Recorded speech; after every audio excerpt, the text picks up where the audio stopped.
Mari kita berdoa terlebih dahulu. Allah Bapa yang Maha Kasih, kami bersyukur Tuhan kalau pagi ini Tuhan masih memberi kami kesempatan untuk hidup dan menjalani kehidupan hari ini. Dan kami bersama akan mengikuti perkuliahan untuk mata kuliah etika terapan. Biarlah Tuhan yang akan memimpin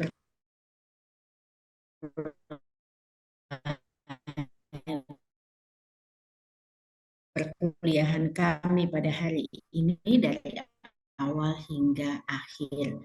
Anugerah materi yang kami akan bahas. Tuhan berkati jaringan yang kami gunakan supaya semuanya boleh berjalan dengan lancar. Terima kasih ya Bapa, di dalam nama Tuhan Yesus kami berdoa dan berserah. Haleluya. Amin. Baik, kita akan mulai diskusi kita yang pertama dengan topik keterlibatan orang Kristen pada dunia yang sedang berubah. Apakah perlu ataukah tidak? Ya, ada dua yang akan presentasi, Sherly dan Dawa. Ya, atau mau Dawa silahkan. Saya dulu Bu yang duluan. Saya udah bicara sama Kak Sherly tadi. Oke, selamat pagi teman-teman. Pagi. Saya akan coba mempresentasikan apa yang saya sudah kerjakan. Dan judul ini kami dua orang ngambil itu Kak Sherly dengan saya. Nanti akan seperti yang disampaikan Ibu dosen kemarin itu bahwa kalau ada yang berbeda itu nanti Kak Sherly yang akan bertanya duluan. Perlukah? Sebenarnya ada tanda tanya ya di belakang ini. Dunia terus mengalami perubahan yang cepat di politik maupun teknologi. Perubahan ini membawa tantangan serta peluang bagi semua orang termasuk bagi umat Kristen. Di dalam situasi ini muncul pertanyaan, apakah peran orang Kristen masih diperlukan di dalam dunia yang terus berubah? Dalam makalah ini kita akan membahas urgensi dan relevansi peran orang Kristen di dalam menghadapi perubahan dunia.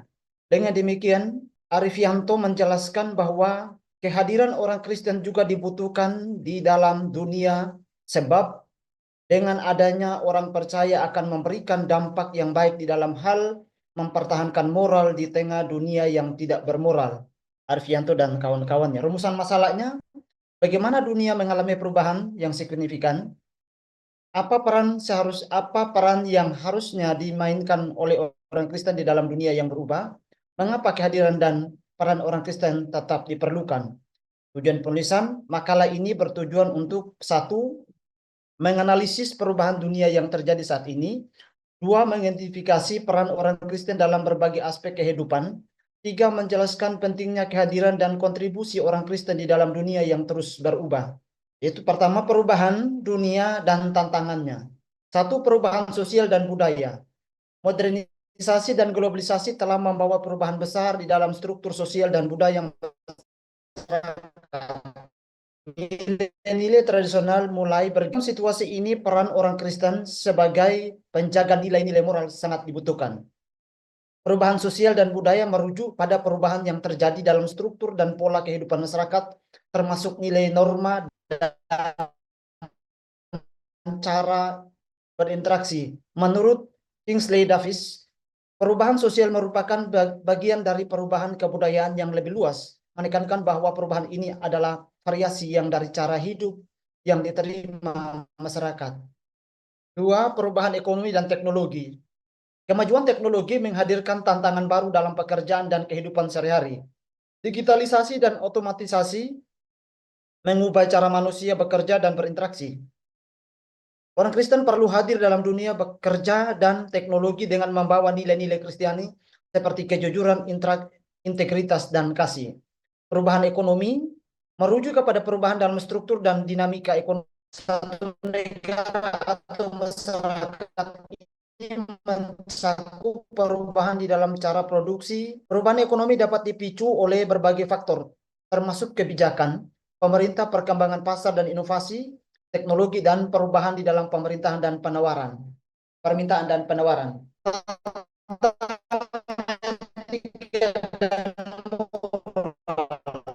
Kemajuan ketidakadilan sosial di dalam kondisi ini, orang Kristen dipanggil untuk menjadi terang dan garam di dunia dengan menunjukkan keadilan dan belas kasih dan kebenaran. Tantangan etika dan moral mencakup berbagai isu yang dihadapi individu dan masyarakat di dalam menentukan tindakan yang benar dan salah, baik dan buruk. Beberapa tantangan ini meliputi pengaruh teknologi krisis moral di kalangan generasi muda serta permasalahan di dalam pendidikan dan bisnis. Menjadi terang dan garam dunia.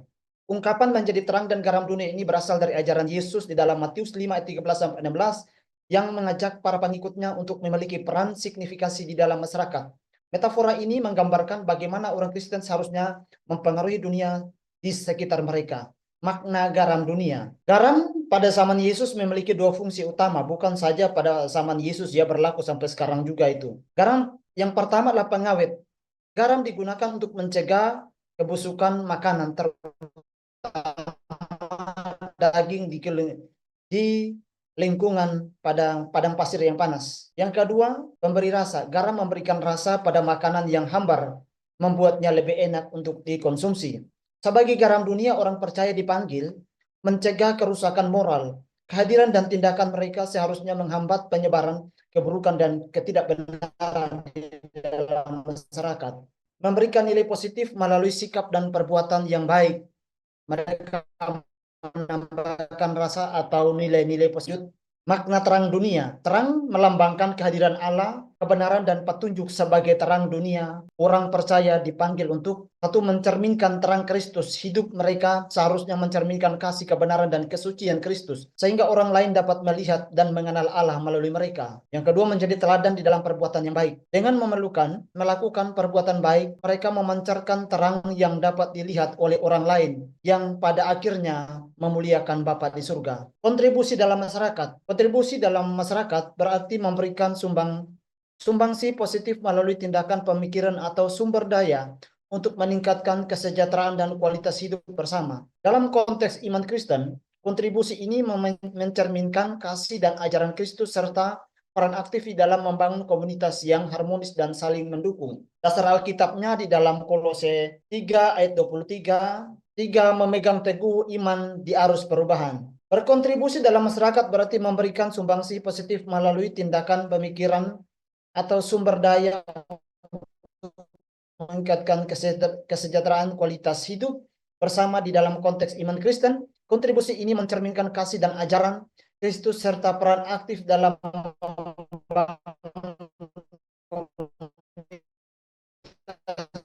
yang harmonis dan saling. Yeremia 29 ayat 7, usahamu aku buang dan berdoalah untuk kota itu kepada Tuhan sebab kesejahteraannya adalah kesejahteraanmu. Roma 12 ayat 4-5, kita mempunyai banyak anggota, tetapi tidak semua anggota itu mempunyai tugas yang sama. Demikian juga kita, walaupun banyak adalah satu tubuh. Kesimpulan, peran perubahan Kristen tetap diperlukan di dalam berbagai aspek kehidupan. Dengan menjadi terang dan garam dunia serta berkontribusi secara aktif di dalam masyarakat, orang Kristen dapat membawa dampak positif dan membangun dunia yang lebih baik.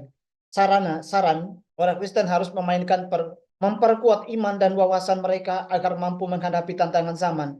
Pendidikan, penguatan komunitas gereja, dan keterlibatan aktif dalam isu-isu sosial harus terus dilakukan agar peran Kristen tetap relevan di era modern. Terima kasih. Ya, baik. Terima kasih, Dawa. Itu Bu, hasil yang saya sama-sama Bu. Kalau Ya. ada teman-teman yang mau bertanya, silakan bertanya. Silakan dulu, Sally mau menyampaikan. Ada yang berbedakah dari Dawa? Iya, baik Bu, terima kasih. Di sini kalau yang saya simak dari awal itu ada kesamaan tapi ada perbedaan juga Bu. Jadi tadi Kandawa itu membahas tentang perkembangan teknologi. Di situ juga saya bahas, tapi saya lebih spesifiknya kepada dampak-dampak negatif terhadap orang Kristen masa kini. Lalu saya juga membahas apakah gereja perlu terlibat dan bagaimana orang Kristen itu dapat mengimplementasikan karakter Kristus pada dunia masa kini, Bu. Ya, ada yang mau ditanyakan mungkin kepada Dawa? Saya Oh Bu. iya, saya Shirley duluan, Bu.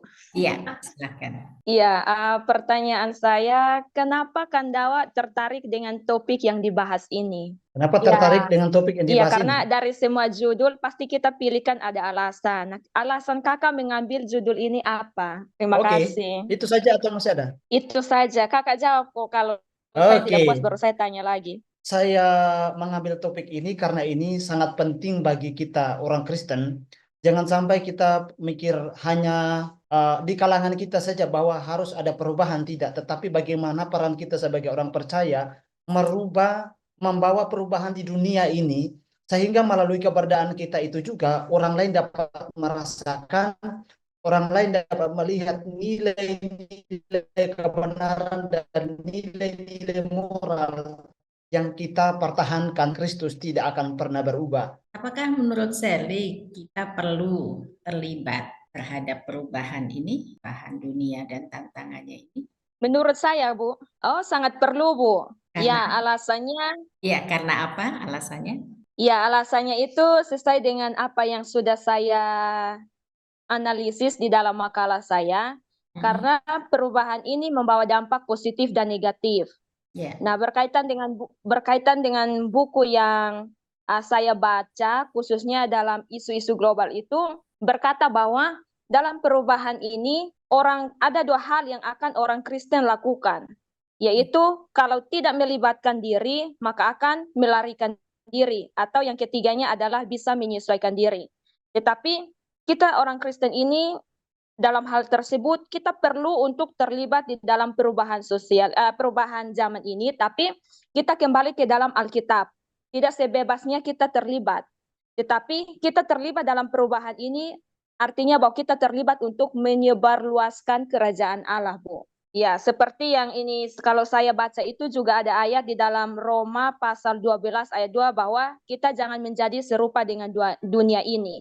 Artinya bahwa kita ada di dunia ini, tetapi kita jangan sampai melibatkan diri dalam hal-hal yang tidak baik. Kita harus menyesuaikan perubahan yang ada untuk melihat apa yang menjadi strategi yang relevan untuk bisa Injil itu terus diberitakan. bagaimana cara orang Kristen terlibat dalam dunia yang mengalami perubahan? Dawa dulu mungkin akan jawab.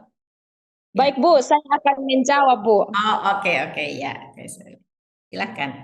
Ya, jadi bagaimana peran orang Kristen? Jadi di dalam penulisan saya itu, Bu, ada 3 peran orang Kristen untuk mengimplementasikan karakter Kristus pada dunia masa kini, Bu. Ya. Yang pertama itu, ya, orang Kristen harus menerapkan karakter Kristus berdasarkan surat Kolose pasal 3 ayat 5 sampai ayat yang ke-17, Bu. Ya.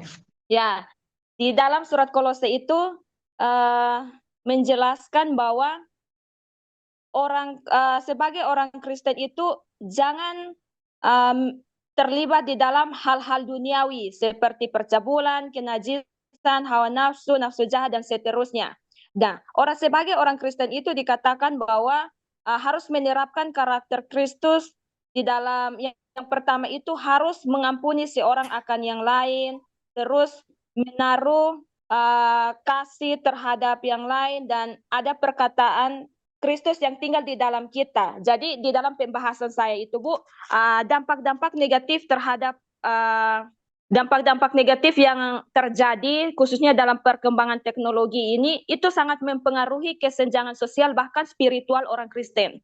Jadi perlunya kita orang Kristen harus dapat terlibat dengan bagaimana kita menerapkan karakter Kristus itu berdasarkan surat Kolose itu, yaitu kita juga harus ada kebaikan, kasih, dan kemurahan hati, kesabaran itu. Karena kalau kita lihat bahwa dampak negatifnya adalah kesenjangan sosial, maka orang-orang saling suka membedakan latar belakang dengan satu sama yang lain. Dan buku yang saya baca bahwa sekalipun perubahan zaman itu seringkali terjadi, tapi yang kaya dengan yang miskin ini tetap ada. Nah, kadang orang suka yang orang kaya lebih bergaul dengan orang kaya dan akhirnya menindas yang orang miskin. Nah, perlu kita sebagai orang percaya tidak melihat hal itu, tapi kita merangkul semua orang. Dan yang kedua tentang menerapkan karakter Kristus itu ya berdasarkan Injil Matius pasal 5 ayat 13 seperti yang sudah disampaikan oleh Kandawa tadi tentang garam dan terang dunia. Jadi garam dan terang dunia itu juga masih relevan bagi kita orang Kristen masa kini untuk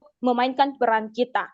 Nah, di sini perlunya kita harus terus mempertahankan identitas kita sebagai orang percaya. Karena mau bagaimanapun kita harus belajar menyesuaikan diri dengan perubahan yang ada supaya kita terus berkomitmen untuk memberitakan Injil. Terlebihnya ya kita harus menjadi garam dan terang dunia. Dan yang terakhir juga di sini saya melihat tentang kasih kepada sesama. Seperti yang kemarin Ibu sampaikan, hukum kasih itu penting. Kalau kita namanya sudah dikasihi Allah, kita juga harus mengasihi sesama kita. Karena perubahan ini ada banyak penolakan karena terjadinya yang tadi saya bilang kesenjangan sosial, orang-orang melihat latar belakang, budaya, dan lain sebagainya, akhirnya tidak saling menerima. Nah, kita orang Kristen, peran kita adalah perlunya memiliki kasih kepada sesama, itu kita merangkul semua orang. Sekalipun mungkin orang lain tidak menerima kita, tetapi kita perlu paham bahwa dasar kita adalah kasih Allah kepada kita, maka kita juga harus mengasihi sesama kita. Begitu, Ibu. Baik, terima kasih. Mungkin ada tanggapan dari yang lain? Dari saya, Ibu. Ya, silakan Gilbert. Kalau dari saya sih mau Bet, jangan bertanya banyak bertanya, Bet. kepada Pak Dawa sama Shirley. Saya mau bertanya tentang ini isu-isu yang terjadi di dunia ya, pokoknya di zaman sekarang ini. Tadi kan Pak Dawa menyampaikan ada budaya, sosial, dan juga di kesimpulannya peran kita sebagai orang percaya menjadi garam dan terang. Saya mau bertanya tentang kejadian-kejadian yang terjadi ya, seperti ada kemiskinan, kesenjangan sosial, hak asasi manusia, ketidakadilan sosial yang terjadi. Itu kira-kira bisa nggak kasih kami semua teman-teman ini salah satu contoh saja peran kita sebagai orang Kristen dalam menghadapi dampak dari kita sebagai orang Kristen kepada orang-orang yang mungkin mengalami hal demikian dalam lingkungan sosial, budaya. Kira-kira bisa nggak kasih salah satu contoh saja buat kita? Kehadiran kita itu benar-benar jadi garam dan terang. Artinya orang lain bisa merasakan. Lingkungan sosial itu bisa merasakan kehadiran kita.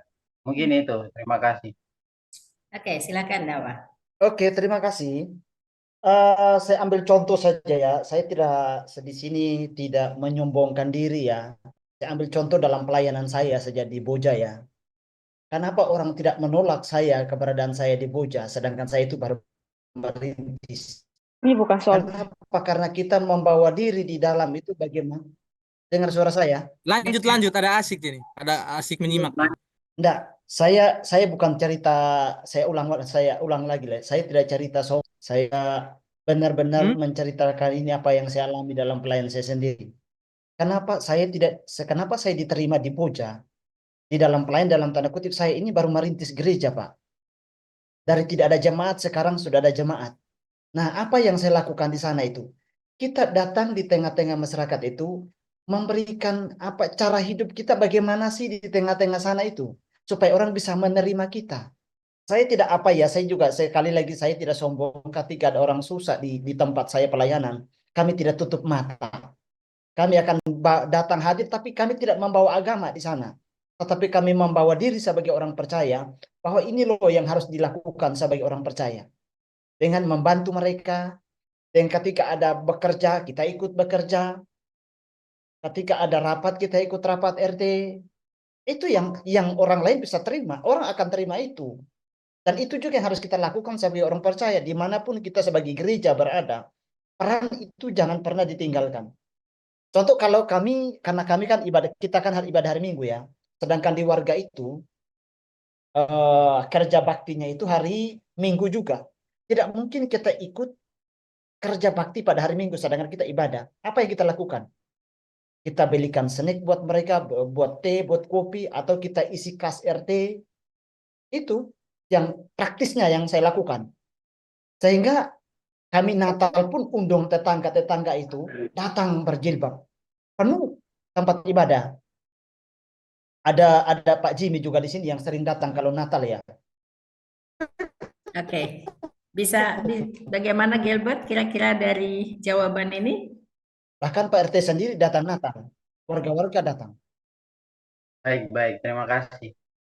Cukupkah? Bu, boleh saya tanya satu sekali, Bu? Ya, Sekali aja. silakan, Phil. Ya, nanti ditambahkan sama Filemon. Nah, bukan, saya mau tanya satu saja. Oke, baik, terima kasih Kak Dawa. Tadi saya catat tentang di situ fungsi agama dan budaya. Terus di sini juga saya catat ada terang dunia. Ya, tadi saya catat. Kemudian saya mau bertanya khusus Kak Dawa, bagaimana peran atau fungsi kebudayaan dan agama dalam menciptakan terang dunia ditinjau dari antropologi manusia? Ditinjau dari kehidupan antropologi. Itu saja. Terima kasih. Ya, itu aja Kak. Terima kasih. Oke, saya akan coba menjawab ya. Nanti saya tambahkan kalau ada kurangnya. Bagaimana peran agama kepada budaya ya?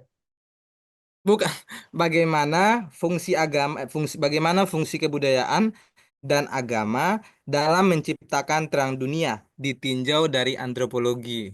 Oke, saya coba menjawab. Fungsi agama dan budaya ditinjau dari antropologi manusia ya. Kalau kita berada di satu tempat, tidak perlu kita mengembar-ngembarkan bahwa kita adalah orang Kristen. Yang paling penting di dalam itu adalah bagaimana kita menghidupkan Injil kepada orang itu melalui cara hidup perbuatan kita. Bagaimana kita menolong orang itu, tetapi bukan untuk memperlihatkan bahwa kita ini agama Kristen, tidak.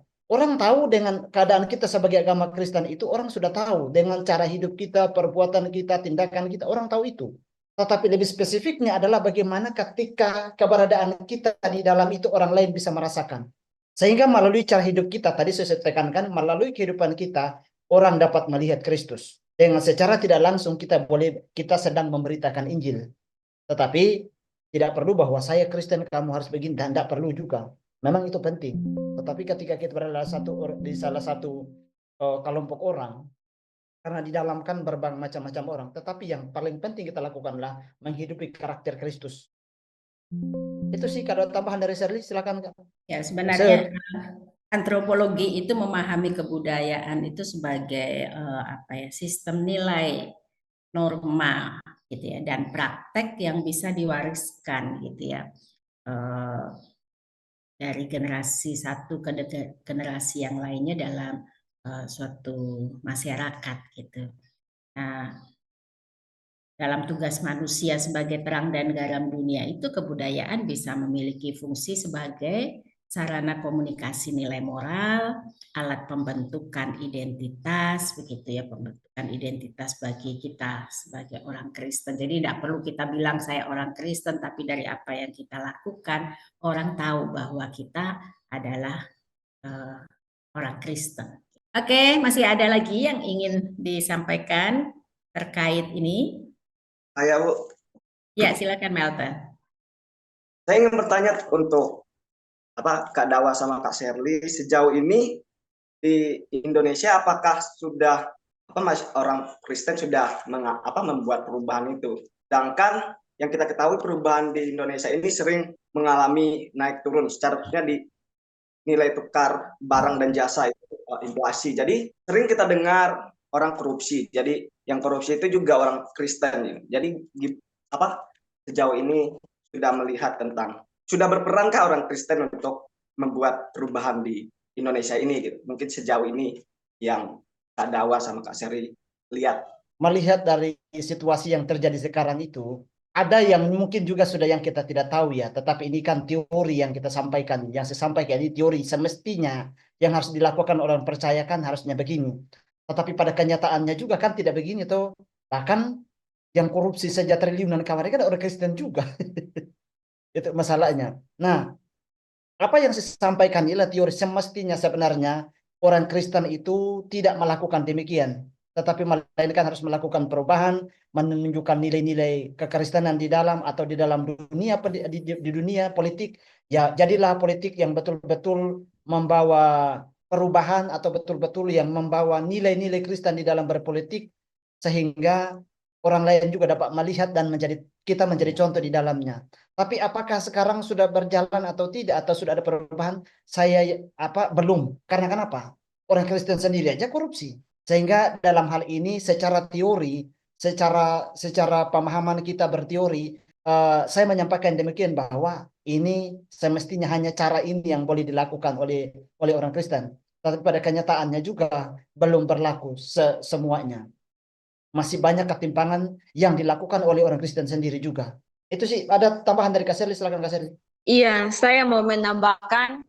Jadi, apakah peran orang Kristen sekarang? Jadi, orang Kristen itu tidak semua korupsi ya. Mungkinlah ada beberapa yang korupsi, ada beberapa yang melakukan pembunuhan atau lain sebagainya. Makanya kita kembali ke Alkitab bahwa memang orang Kristen ini tidak semuanya paham tentang kebenaran. Pentingnya kita sebagai orang Kristen dan khususnya untuk gereja harus memperlengkapi orang-orang Kristen supaya memiliki peran yang lebih penting.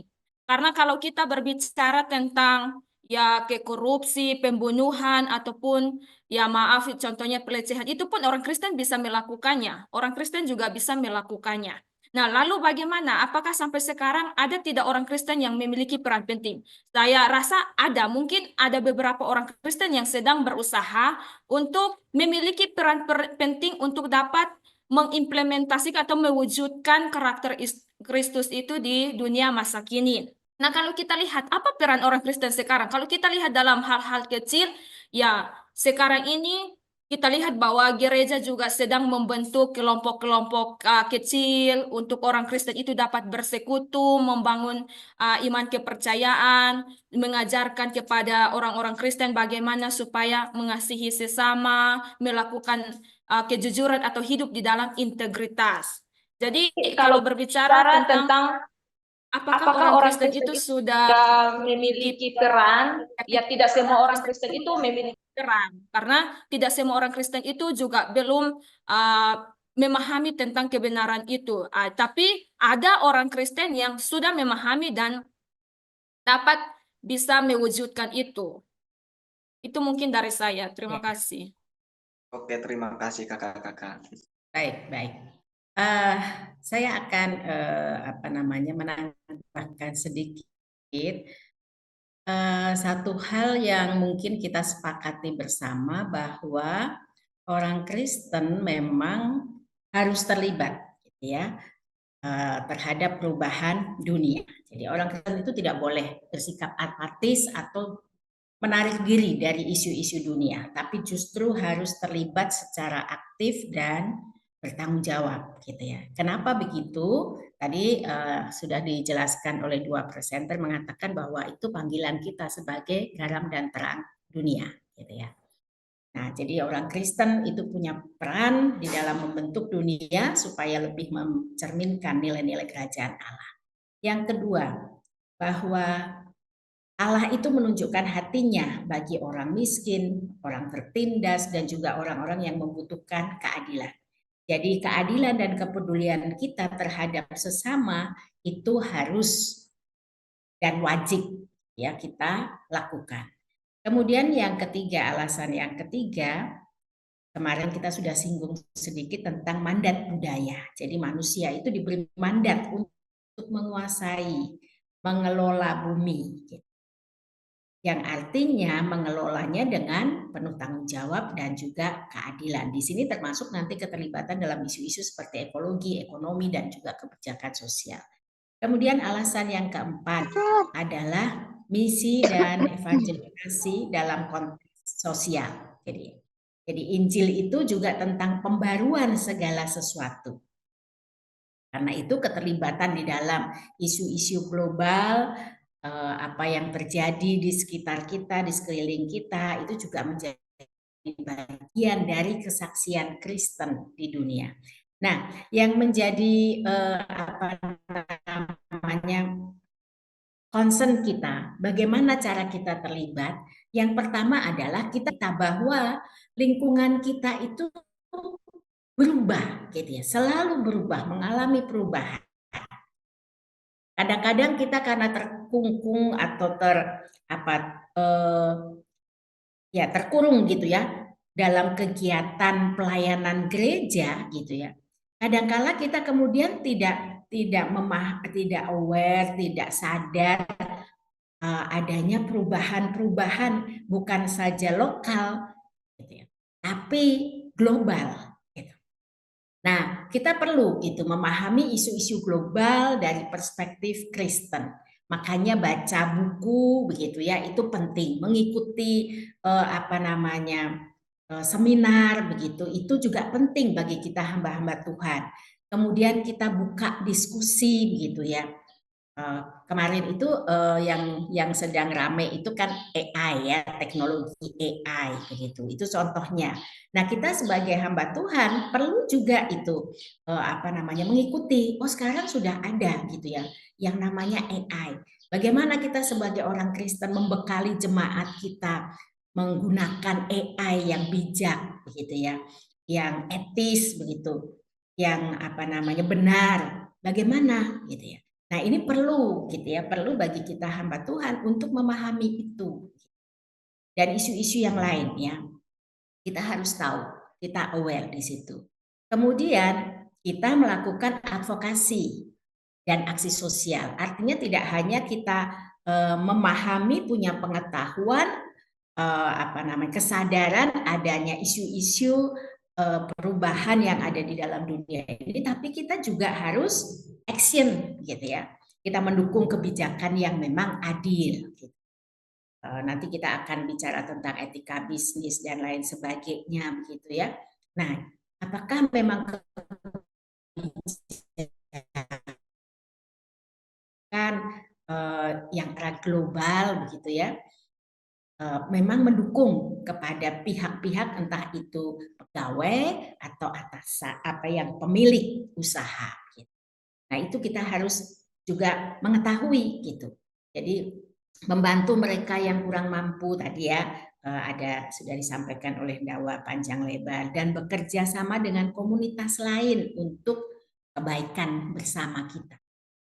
Nah, itu jadi memang pentingnya untuk memahami perubahan dan kemudian kita melakukan action terhadap perubahan itu. Kemudian doa dan penginjilan. Kita perlu berdoa bagi dunia. Ini adalah hal yang paling mudah, paling sederhana yang kita bisa lakukan gitu ya, menghadapi perubahan-perubahan yang ada di dalam dunia ini. Kita berdoa bagi dunia. Apakah kita berdoa bagi peperangan di Palestina dengan Israel di jalur Gaza itu? Apakah pernah kita berdoa untuk itu? Bukan hanya menjudge bahwa kalau kita melihat ya berita bahwa berita di Indonesia ini agak berat sebelah ya, semuanya dibuat sedemikian rupa seolah-olah Israel itu yang begitu kejam, begitu Palestina yang begitu menjadi pihak yang disengsarakan gitu ya. Di Indonesia memang agak berat sebelah, lebih mendukung Palestina. Tapi kita perlu gitu kan. Apakah kita pernah berdoa untuk itu gitu. Itu adalah hal yang paling sederhana yang kita lakukan untuk terlibat. Kemudian membawa nilai-nilai Kristus di dalam pekerjaan kita, dalam kehidupan kita sehari-hari. Nah, kalau kita sebagai hamba-hamba Tuhan, pasti ini adalah hal yang wajib untuk kita kerjakan. Jadi untuk isu yang pertama, topik kita yang pertama, bahwa apakah orang Kristen perlu terlibat di dalam dunia yang selalu berubah ini? Jawabannya kita sepakati bersama, kita setuju semua bahwa orang Kristen harus terlibat ya, secara aktif dan bertanggung jawab. Itu yang saya bisa tambahkan. Mungkin ada satu komentar lagi, mungkin boleh silakan dengan hal Ibu, ini. boleh saya tambah Silakan. berkaitan dengan keterlibatan orang percaya atau gereja yang saya perhatikan khususnya di sekitar pelayanan yang selama ini kami hadapi. Kadangkala gereja itu cenderung lebih eksklusif, ya lebih eksklusif, Ya. padahal perkembangan yang ada di sekitar kita itu sudah sedemikian rupa. Lalu ketertinggalan gereja seringkali lebih ke arah lebih masih apa lebih banyak ngurusin ya masalah ibadah, bagaimana sih supaya ibadah itu semakin moncer, ibadah semakin gegap gempita, padahal sekitar itu perlu kehadiran kita. Maka tadi salah satu yang disampaikan oleh Ibu tadi berkaitan dengan uh, kepedulian sosial di tengah-tengah masyarakat. Padahal dunia di sekitar kita itu sudah sangat-sangat membutuhkan. Nah, sedangkan kita cenderung kebanyakan itu, yang saya perhatikan kebanyakan kita lebih memang alokasi untuk kepentingan yang di dalam itu lebih mungkin 70-80% untuk dalam gereja, sedangkan keluarnya itu sangat-sangat sedikit. Makanya jarang kita lihat gereja berbagi, gereja memberikan kepedulian kasih orang-orang yang sedang membutuhkan itu. Kadangkala gereja seakan-akan tutup mata. Ya ada memang beberapa gereja yang sudah melakukan, tetapi rata-rata memang kalau saya perhatikan masih banyak gereja yang lebih sibuk dengan kepentingannya sendiri. Mungkin itu Ibu. Terima kasih. Ya, terima kasih Pak Yohanes. Betul sih itu ya. Kebetulan saya itu kan mengajarnya memang concernnya di PAK ya, bukan di teologi, jadi di PAK. Nah, saya kebetulan mengajar PAK 1 anak, PAK 2 itu remaja, dan PAK 3 dewasa, orang dewasa. Kadang-kadang saya juga terkaget-kaget sendiri gitu ya. Generasi sekarang itu luar biasa gitu. Nah, kalau kita tidak peduli dengan perubahan yang ada di dalam generasi yang ada gitu ya, kita tidak akan bisa masuk ke pelayanan kepada mereka, terlebih untuk memenangkan jiwa-jiwa mereka.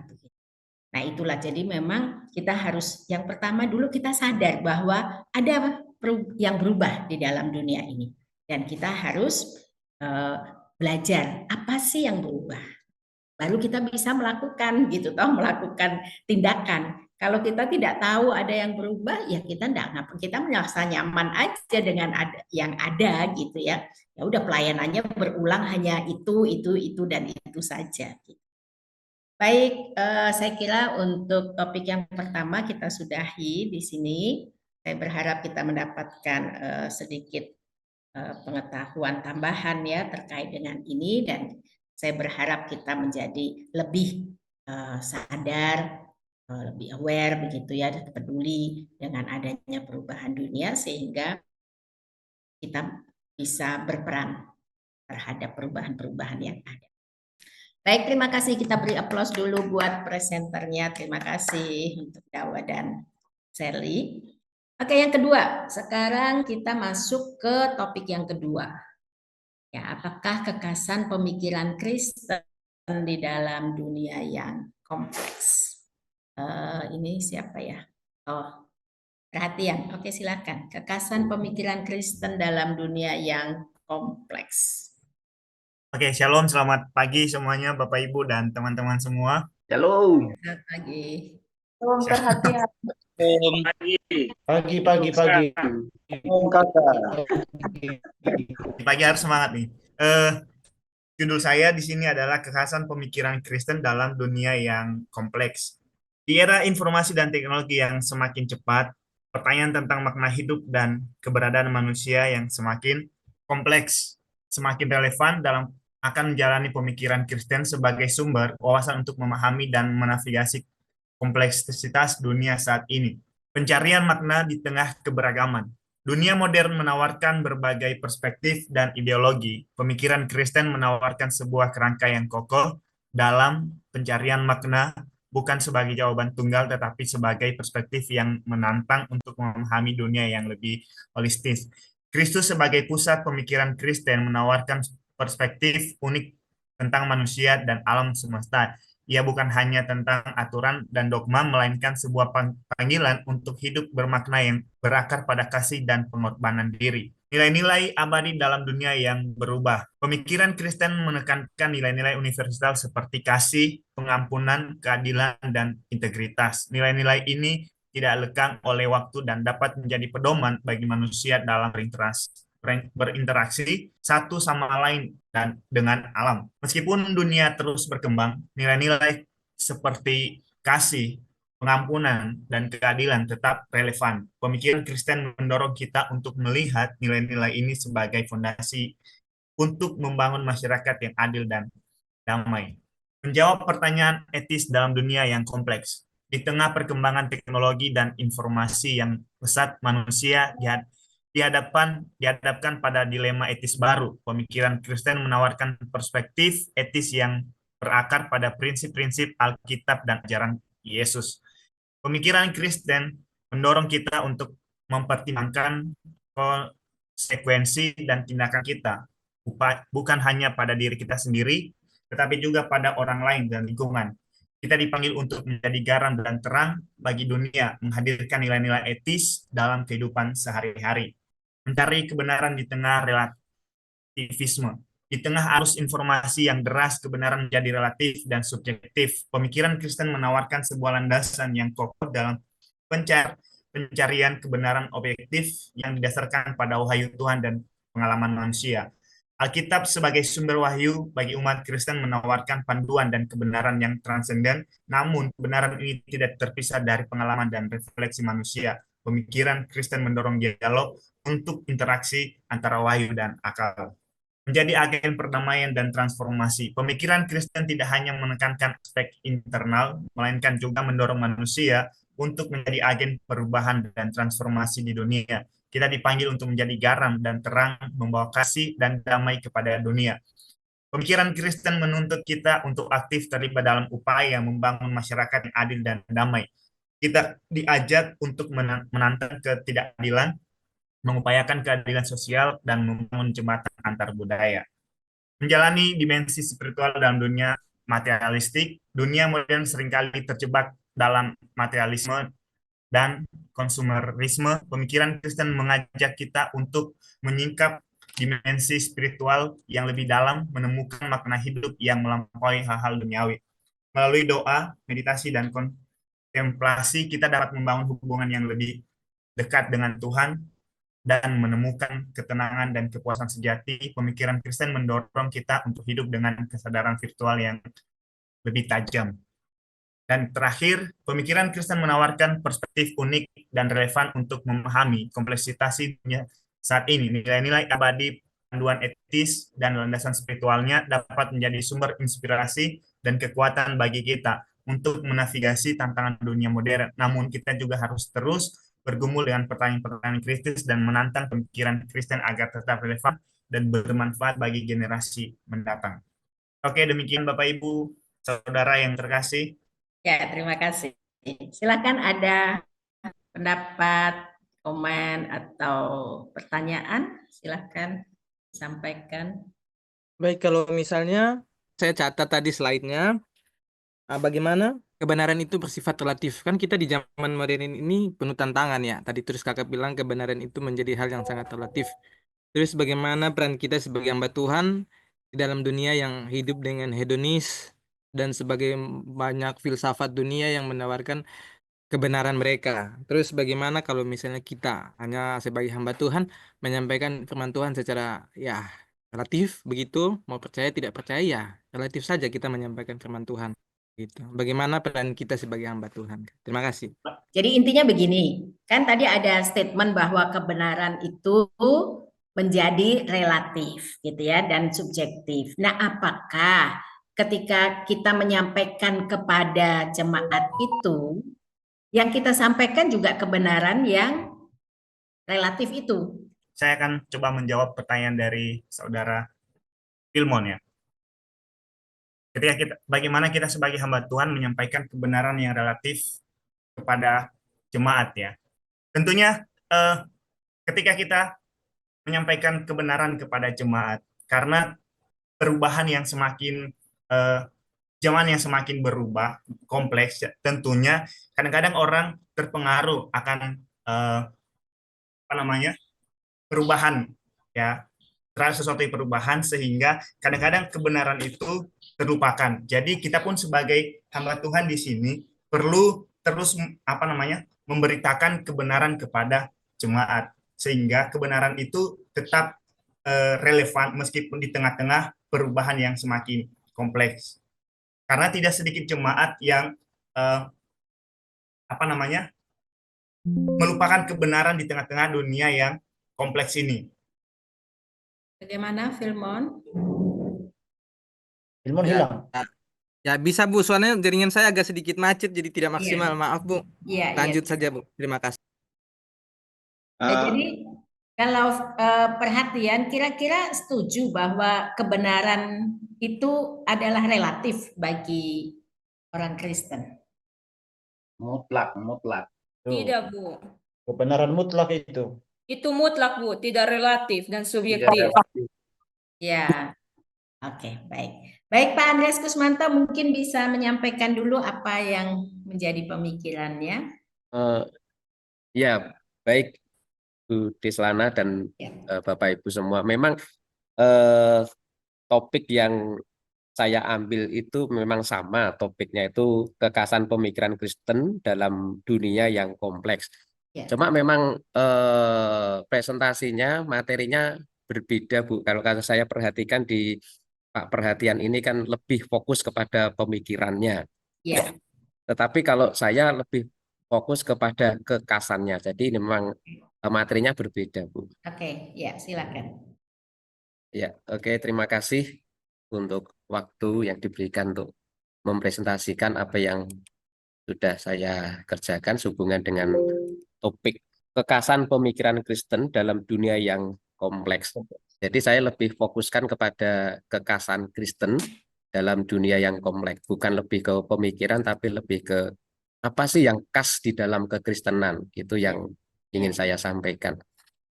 Oke, saya akan bacakan sebagai pendahuluan. Oh, ini saya menghilangkan kayak gini di mana ya? Tertutup. Oke, agama telah menjadi bagian integral dari kehidupan manusia sejak zaman kuno. Saat ini terdapat ribuan agama yang dianut oleh manusia, mulai dari agama-agama besar dengan miliaran pengikut hingga kepercayaan lokal yang dianut oleh kelompok-kelompok kecil. Menurut Pew Research Center 2017 halaman 12 terdapat sekitar 4.300 agama di dunia dengan 5 agama terbesar yaitu Kristen, Islam, Hindu, Buddha, dan Yudaisme. Selain itu terdapat banyak kepercayaan tradisional, agama baru, serta kelompok spiritual yang terus berkembang seiring perubahan sosial dan budaya. Keberagaman agama mencerminkan kompleksitas pencarian manusia akan makna hidup dan hubungan dengan yang transenden. Doktrin atau ajaran setiap agama memiliki kekasan masing-masing. Nah, kekasan agama tersebut menjadi sebuah identitas suatu agama. Kekristenan sebagai salah satu agama besar dunia memiliki kekasan dari sistem kepercayaan yang lainnya. Makalah ini membahas kekasan Kristen dalam dunia yang kompleks serta relevansinya dalam kehidupan modern. Rumusan masalah, apa saja kekasan ajaran Kristen yang membedakannya dari sistem kepercayaan lain? Dan yang kedua, bagaimana dampak dari kekasan tersebut dalam kehidupan sosial, budaya, dan moral. Tujuan penulisan yaitu menjelaskan kekasan ajaran Kristen dalam perspektif teologis, menganalisa dampak kekristenan terhadap kehidupan sosial dan budaya.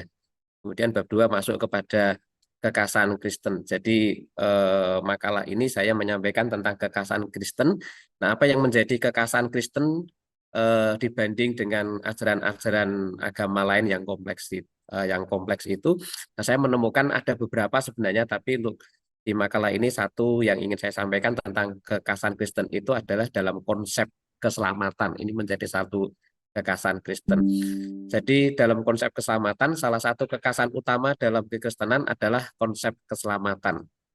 Alkitab menyatakan bahwa semua orang telah berbuat dosa dan telah kehilangan kemuliaan Allah. Hukuman atas dosa yang dilakukan oleh manusia adalah maut. Untuk menyelesaikan masalah dosa ini, manusia berusaha untuk melakukan perbuatan baik. Akan tetapi perbuatan baik yang dilakukan oleh manusia tidak dapat mencapai kesempurnaan sebagaimana tuntutan Allah adalah sempurna. Kegagalan manusia dalam usahanya untuk mendapatkan perkenanan Allah menjadi alasan Allah yang harus mengambil inisiatif mengerjakan keselamatan manusia. Berbeda dengan agama lain yang seringkali menekankan perbuatan baik sebagai sarana mencapai keselamatan, kekristenan mengajarkan bahwa keselamatan adalah anugerah Allah yang diberikan secara cuma-cuma kepada mereka yang percaya. Di dalam kitab Efesus pasal 2, khususnya ayat 8a berbunyi, karena kasih karunia kamu diselamatkan. Kasih karunia adalah kata yang jelas penting dalam Alkitab. Kasih karunia merupakan terjemahan yang dilakukan oleh Lembaga Alkitab Indonesia untuk menerjemahkan kata grace dalam bahasa Inggris King James Version yang diterjemahkan dari kata Yunani charis. Penggunaan kata charis dalam Perjanjian Baru dipakai sebanyak 155 kali. Kata grace lebih menekankan pada karya penyelamatan Allah sehingga grace tersebut mengandung arti kemurahan Allah kepada umatnya dengan cara menyelamatkan mereka melalui Yesus Kristus. Anugerah atau kasih karunia menjadi ciri khas teologis Paulus tentang keselamatan yang menjadi tema seluruh Alkitab, baik dalam Perjanjian Lama maupun dalam Perjanjian Baru. Istilah kasih karunia sebenarnya merupakan terjemahan yang sulit dimengerti. Kata kasih karunia merupakan kata majemuk yang terdiri dari dua kata, yakni kasih dan karunia. Apabila kata tersebut dipisah, maka kata tersebut memiliki arti sendiri. Kata grace dalam naskah terjemahan lama menggunakan kata anugerah. Nah, rupanya istilah ini akan lebih dipahami daripada kata kasih karunia. Anugerah adalah suatu pemberian yang diberikan kepada seseorang yang sebenarnya orang itu tidak layak menerima pemberian itu. Anugerah menunjukkan kepada kemurahan hati Allah yang sebenarnya tidak pantas diterima oleh orang yang layak untuk dihukum. Kasih karunia Allah merupakan kasih yang secara sukarela ditunjukkan kepada orang berdosa yang bersalah, berlawanan dengan apa yang pantas mereka terima. Allah menunjukkan kasih-Nya kepada manusia yang berdosa dengan cara turun ke dunia dan menjadi manusia di dalam Yesus. Yesus menggantikan manusia yang harus menerima hukuman akibat dosa. Yesus menjalani hukuman mati dengan cara disalibkan. Menjelang hari Sabat bagi umat Yahudi, Yesus diturunkan dari salib dan dikuburkan. Akan tetapi pada hari yang ketiga, Yesus bangkit dari antara orang mati. Dan setelah 40 hari dari kematiannya, Yesus naik ke surga.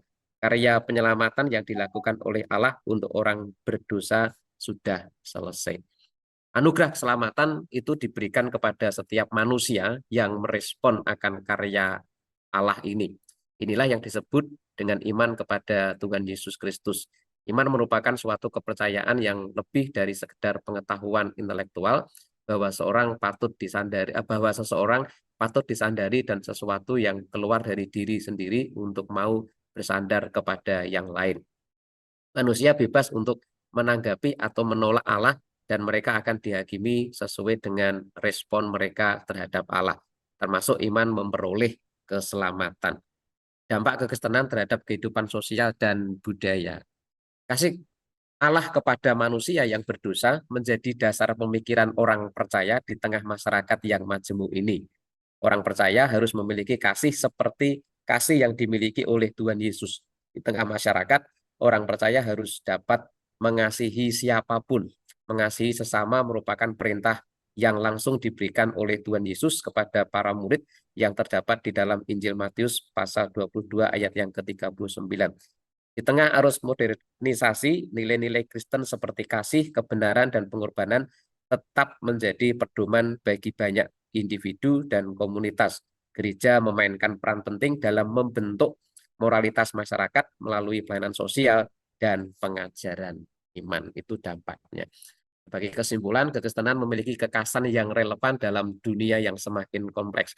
Konsep keselamatan oleh kasih karunia sebagai aspek fundamental yang membedakan kekristenan dari agama lain. Meskipun menghadapi tantangan dan pluralisme dan sekularisme, ajaran Kristen terus memberikan dampak positif dalam berbagai aspek kehidupan sosial dan budaya. Oleh karena itu, memahami dan menghidupi kekhasan Kristen dalam dunia modern adalah panggilan bagi setiap orang percaya.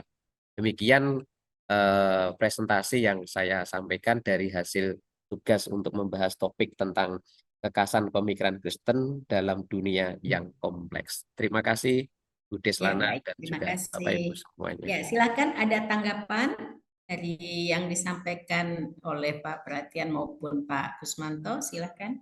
Ibu boleh bertanya? Silakan Pak Triono. Saya belum mengerti dengan jelas karena dari tadi saya ini apa mengenai dunia yang kompleks ini. Bisa nggak ya jelaskan dunia yang kompleks itu yang seperti apa sehingga kekasan pemikiran Kristen itu apa bisa dimasukkan sebagai satu kebenaran di dalam dunia itu gitu. Silakan. Oke, baik Pak Adnan tadi ya. Oke, Ya. Pak Yes, Oke. tadi kan jelaskan tentang kekasan pemikiran Kristen tadi. Tapi Ya. kan ya ini pertanyaan maksudnya Pak. Oke, maksud jadi gini, kekasan kalau kita bicara tentang kekasan itu kan berarti kan sesuatu yang unik ya, sesuatu Ya, yang unik gitu ya. ciri khas Sedangkan lah Pak. kompleks, jadi kompleks itu lebih kepada bukan hanya satu tapi kompleks. Nah, di sini saya menyoroti bahwa agama di dunia ini kan kompleks ya. Saya menyorotinya dari ada agama Islam, ada agama Buddha, ada agama Hindu dan lain sebagainya. Itu yang saya soroti untuk kompleksnya di situ. Nah, jadi kompleks yang saya maksudkan atau yang saya tangkap dari topik ini nanti mohon Ibu Deslana kalau seandainya saya salah dalam menangkap topiknya nanti bisa dikoreksi. Cuma saya menangkapnya seperti itu Pak Adnan. Jadi ada kekasan. Jadi saya membacanya kekasan itu adalah bahwa Kristen itu punya kekasan gitu ya. Kristen itu punya kekasan.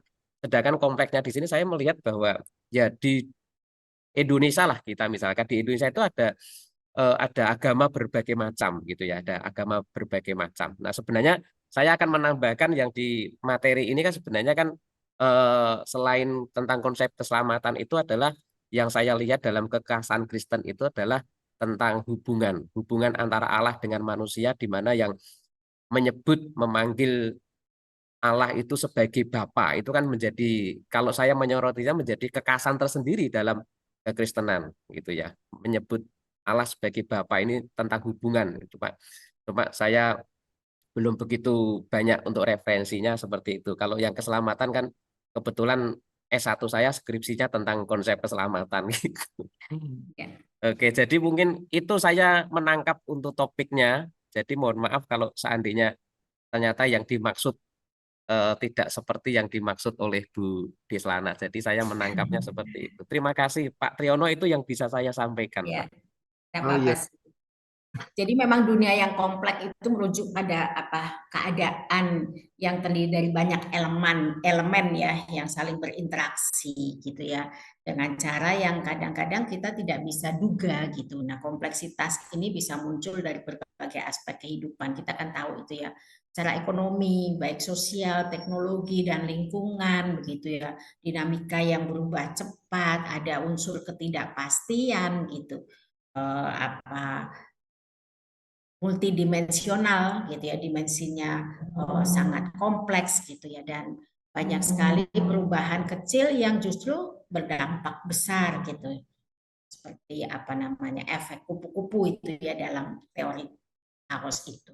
Jadi itu kompleksitasnya seperti itu Pak. Dunia yang kompleks itu ya segala macam apa kondisi, misalnya dari aspek ekonomi aja ada yang orang yang kondisinya apa menengah, ada yang kondisi ekonominya tinggi, ada yang kondisi ekonominya lemah, agama juga beragam tadi Pak Kusmanto juga sampaikan ya, di dalam dunia ini ada macam-macam agama. Jadi kompleksitasnya itu memang sedemikian kompleks gitu. Nah, kira-kira apakah ada yang menjadi khas gitu ya bagi pemikiran Kristen, apakah sama dengan apa yang dipikir menjadi pemikiran dunia, ataukah kita sebagai orang Kristen punya kekhasan tersendiri di tengah kompleksitas yang ada, begitu Pak Adnan. Ya, baik Bu, terima Oke, kasih. bagaimana dengan jawaban Pak Kusmanto, Pak Triyono? Cukup Bu, udah jelas dengan tambahan Ibu tadi. Ya, Tapi maksudnya. Terima kasih. ya baik. Baik. Sama-sama Pak. Masih ada lagi yang ingin menambahkan hal ini? Mungkin ini apa yang disampaikan oleh Pak Kusmanto melengkapi ya dengan apa yang tadi disampaikan oleh Pak Perhatian. Masih ada yang ingin menyampaikan sesuatu? Izin menambahkan bisa nggak Bu? Silakan. Oke Bu, terima kasih yang sudah saya pahami mengenai dunia yang kompleks ini kan berkaitan tentang keadaan yang tidak stabil juga ya Bu. Bukan hanya secara di satu tempat, tetapi juga secara global. Jadi tidak beraturan. Nah, di sini kita tahu pemikiran khas dari kekristenan itu adalah setiap orang Kristen percaya Alkitab. Jadi tentunya kekhasan dari pemikiran itu berkaitan dengan firman Tuhan. Nah, itu salah satu khas dari pemikiran Kristen. Kita tahu Alkitab itu berdasarkan informasi yang saya dapat bahwa buku yang terlaris, salah satu buku yang terlaris di dunia lah. Dan dari segi waktu juga Alkitab itu relevan dari waktu ke waktu, saling berkaitan dan selalu bisa memecahkan masalah yang ada di permasalahan global atau dunia yang kompleks itu. Terima kasih, itu doang tuh. Ya, baik. Terima kasih tambahannya. Ada yang lain lagi? Ya, kalau tidak ada, saya ingin menutup dengan statement bahwa John Stott itu menekankan bahwa pemikiran Kristen itu memang memiliki kekhasan yang membedakan dari pandangan dunia sekuler dalam menghadapi kompleksitas yang sifatnya global, gitu ya. Kadang-kadang memang orang Kristen itu menjadi terlarut gitu ya dengan dunia, sehingga identitasnya memang jadi tidak jelas begitu ya. Tetapi di sini John Stott ini menyampaikan bahwa pemikiran Kristen itu seharusnya memiliki kekhasannya yang membedakan dari pandangan dunia sekuler. Nah, Stott juga mengajak orang Kristen, kalau kita baca di bukunya John Stott itu mengajak orang Kristen untuk memiliki wawasan yang utuh dan seimbang, tidak hanya dalam hal spiritual, tapi juga dalam kehidupan sosial, ekonomi, dan politik. Ya, itu yang statement penutup saya tentang kekhasan pemikiran Kristen di dalam dunia yang kompleks. Memang ada beberapa kekhasan yang mungkin kita bisa bahas lebih dalam lagi gitu ya. Tapi saya pikir apa yang dituliskan oleh John Stott itu menjadi highlight kita di dalam topik kedua ini. Oke, saya pikir cukup dulu. Kita istirahat 15 menit ya, boleh?